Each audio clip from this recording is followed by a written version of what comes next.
So మనతో పాటు phone కాల్లో జాయిన్ అవుతున్నారు GHMC deputy mayor Mothe Srilatha Reddy garu. So madam నమస్తే అండి. నమస్తే అండి. నమస్తే. అంతర్జాతీయ మహిళా దినోత్సవ శుభాకాంక్షలు madam. Thank you. Same to you. Madam ఈరోజు ఒక స్పెషల్ డిబేట్ మనం చేస్తున్నాము. భవానీ గారు ఉన్నారు, ప్రణీత గారు ఉన్నారు, అండ్ జ్యోత్స్న గారు కూడా మనతో పాటు ఉన్నారు. సో మీరు ఏం చెప్పదలుచుకున్నారు అంటే ఈ మహిళా దినోత్సవం సందర్భంగా మనకున్న సమాజంలో కూడా ఎన్నో ప్రాబ్లమ్స్ ఉన్నాయి, అవన్నీ కూడా సాల్వ్ అవ్వలేదు, కొన్ని ఇంకా రైజ్ అవుతూనే ఉన్నాయి.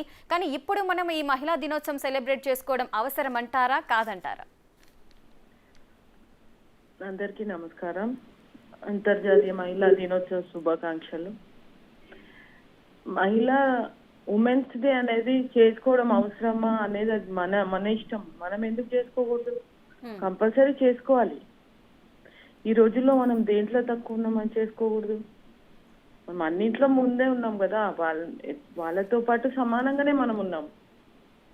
అన్ని రంగాల్లో కూడా, రాజకీయ రంగమైనా, చదువులైనా, ఫ్లైట్స్ నా స్టూడెంట్స్ అయినా చదవడము, అట్లా దాంట్లో కూడా మహిళలు ముందంజలో ఉన్నారు కదా. అందుకని అన్నిట్లో సమాన హక్కులు కావాలని మనం కొట్లాడాలి. దాంతోపాటు మనం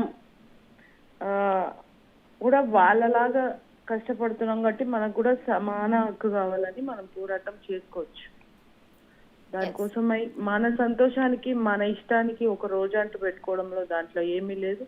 ఇది అందరి మహిళలకు సంబంధించింది కాబట్టి మహిళలందరూ కూడా సంతోషంగా ఒక రోజు గడుపుకోవడానికి ఒక పండగలాగా దీన్ని జరుపుకుంటారు.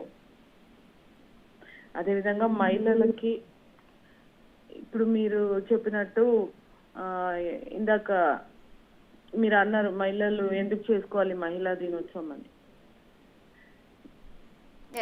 దానికోసం అందుకని నేను దానికోసం ఏమంటున్నా అంటే, మనకి ఇప్పటికే ఎప్పుడు జరిగే అన్యాయమే ఇప్పటికీ కూడా ఇంకా జరుగుతూనే ఉంది.